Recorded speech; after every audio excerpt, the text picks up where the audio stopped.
Hi, I'm Joe Shelley. I'm a game designer on Diablo 3. I work on monsters, systems, all kinds of cool stuff like that. And I'm Travis. I do game design for Diablo 3 as well, and we just finished the Necromancer, and I hope you guys are enjoying it.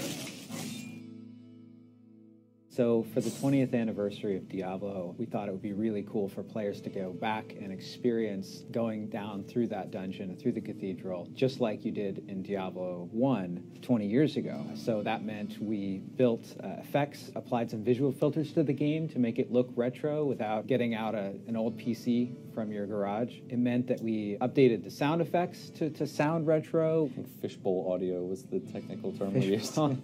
And we brought back a lot of the monsters that you would have seen in Diablo 1 using Diablo 3 assets, reimagining Diablo Big Red himself at the bottom of the cathedral. And of course, where would you go to see this? Well, you got to go to Old Tristram. So we put the portal in there, and we had this story of these cultists that were trying to basically open a portal back to the past so that they could sort of change the future, I think. I think that was what they were going That always for. works out. But right? you know, you killed them all, so they weren't successful. I actually really liked the legendary gem. I thought that was super clever too. Oh yeah, the red soulstone. Yeah, the red soulstone that sockets into your helmet. That was very cool. Yeah. All that grows must also wither and die. I mean, we knew we wanted to do something really big for the 20th anniversary of Diablo, and when we started talking about the sort of possibilities and the idea of like maybe we'll do a new class, as soon as that was on the radar, Necromancer. The Necromancer is this really dark commander of the dead magic user who sort of raises skeletons and commands giant armies. And it was really awesome bringing that experience to Diablo 3. Additionally, they have a lot of skills that players are familiar with from Diablo 2. We have Corpse Explosion, which is one of the all-time favorites. We brought forward Revive so that people can reanimate the dead enemies that they just fought to fight for them. And all in all, I think it's been a lot of fun. It's been a great experience to work on and a real honor. The team was so excited to do it. We had a couple of days where we opened it up and say, make whatever you're excited about. And a huge group of people all came up with a Necromancer. And so we knew that there was a ton of excitement on the team to do it. And so then we fast forward to Blizzcon last year. We were able to show off the first skills for it and get some of that fan anticipation. And you guys really amped us up and got us excited to come in and really go down the line to get it out the door and get it polished up.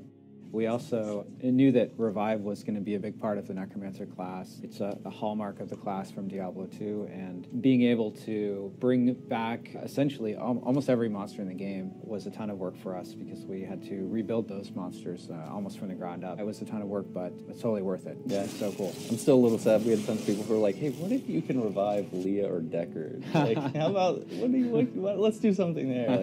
Maybe we should not. I checked into that. Oh, yeah. And you can't get in the house to where Deckard's corpse is. Oh, no. So if you could just get in there, you could revive him. Oh, no. That's a shame. Poor Deckard.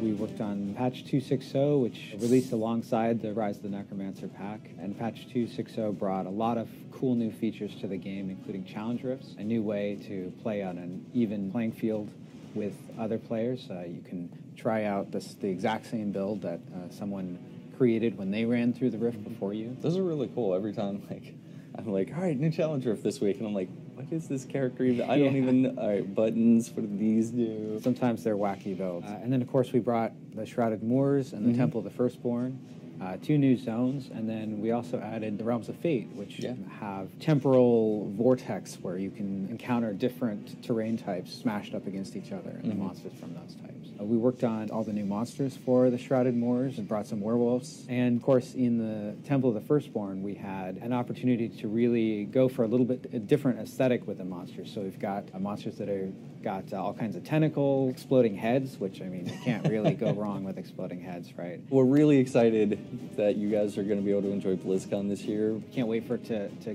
get rolling. If you're at Blizzcon and you see us, walk up to us, have a conversation. I always love talking to fans.